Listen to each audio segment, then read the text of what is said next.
Hey guys, I'm Nisa Homey. Today I'm sharing an all-in-one red rice dosa and idli batter recipe made with Navara rice. You can make soft idlis, crispy dosas, set dosa, uthappams with this batter. Highly beneficial for those with health issues like thyroid, PCOS, diabetes, or for those who simply wants to include whole grains in your diet. So let's get started with the recipe. Into a bowl, I'm adding in 1.5 cups Navara rice. Navara rice is an indigenous variety of red rice from Kerala. It's a good source of B vitamins, especially B1, minerals like zinc and iron. It's ideal for pregnant and lactating women. It's easy to digest and suitable for all ages. Navara rice is rich in potassium, calcium, magnesium, and the high fiber helps to keep you feel fuller for a longer time. Thus, it's ideal to include in weight loss and weight management. Because of its high nutritional value, this rice is ideal to include in thyroid and PCOS diet. Half cup urad dal, 1 tablespoon methi seeds, also known as fenugreek seeds. Add in some water.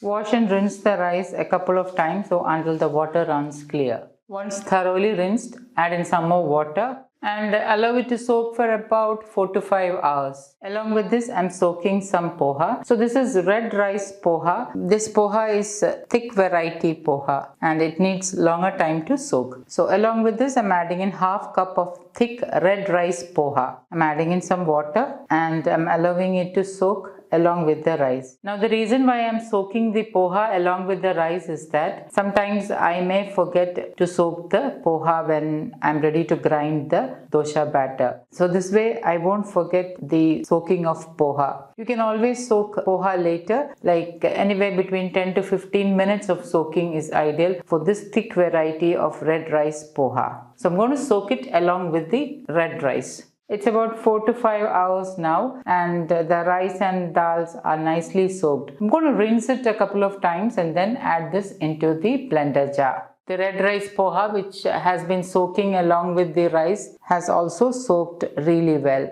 I have rinsed and strained the rice and added into my blender jar. Along with this, I am adding the soaked thick poha. Add in 1.5 cups water. The water should be just above the ingredients. 3/4 teaspoon pink Himalayan salt or as needed. And blend all this really well. Pour the blended batter into a bowl. With my hand, I'm squishing and mixing it really well. Mixing with hand is very important to help with the fermentation process. So try not to skip this process. Cover it with the lid and let it ferment overnight or for about 8 to 12 hours. Remember that fermentation depends upon the climate of the place you live in. If you're living in a cold place, you may need longer time for fermentation. Note that I'm not using a tight lid as we need aeration for the fermentation process. We need the wild airborne yeast to help with fermentation. So I'm not using a tight lid. I'm going to allow it to ferment overnight.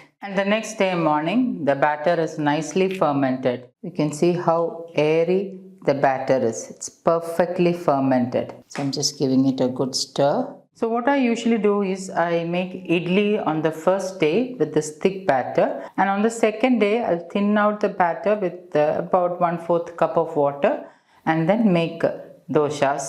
And on the third day you can make uthappam, set dosa, etc. with this batter. So this is an all-in-one idli dosa batter recipe. If you plan ahead and make this batter on a weekend, your breakfast for the next 3 to 4 days will be sorted. I have already greased my idli mold with wood-pressed sesame oil, also known as till oil or nallenna in Malayalam. And I'm pouring in 1 ladle full of the batter.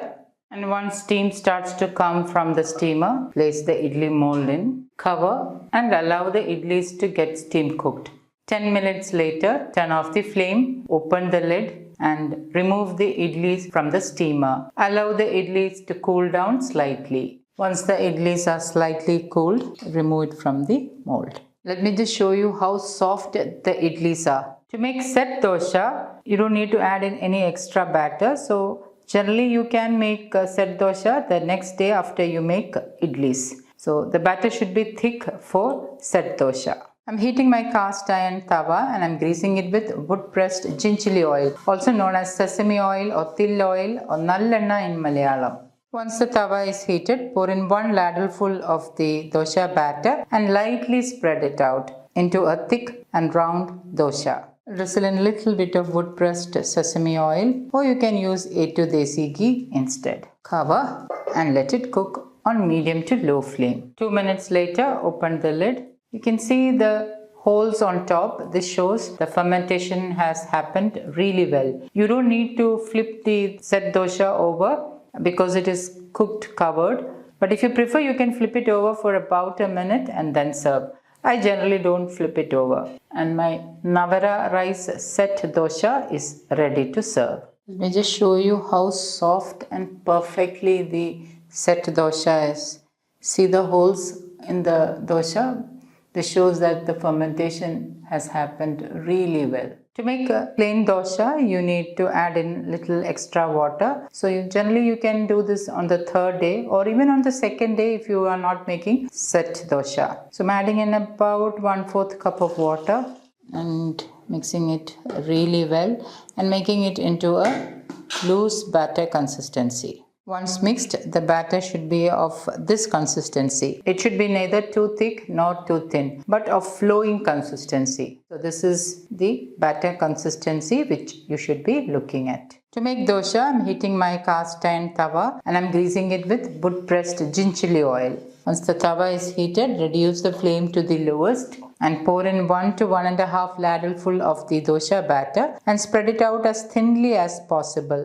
Drizzle in about a teaspoon of wood pressed sesame oil, or you can use A2 desi ghee instead. Cover and allow the dosha to get cooked and crisp. 2 minutes later, open the lid. As you can see, the dosha has started to turn crisp. You can see how crispy the dosha is. I generally don't flip it over since it is covered and cooked. And my super healthy crispy Navara rice dosha is ready to serve. To make uthappam, I'm using 4 main ingredients: a sprig of fresh curry leaves, grated carrot, this is 1 medium-sized carrot grated, half of an onion chopped, green chilies as needed.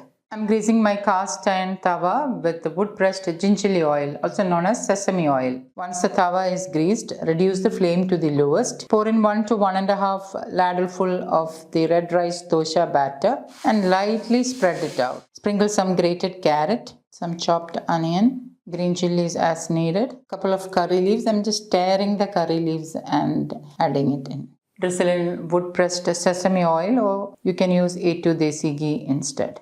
Cover and allow it to cook on low flame for about a minute. After about a minute, open the lid and lightly press down the ingredients into the dosha batter and then cover again and allow it to cook on low flame for about 2 minutes. 2 minutes later, open the lid. Now, you don't actually need to flip it over.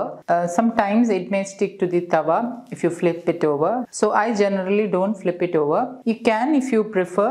The onions will get slightly caramelized when you flip it over. Since it is cooked covered, it is now thoroughly cooked. So you don't actually need to flip it over. Carefully remove it from the tawa and serve to a plate. And my super healthy red rice carrot uthappam is ready to serve. So guys, do try these 4 recipes and let me know in the comments how it turned out. Thank you for watching, and until next time, take care. Bye-bye.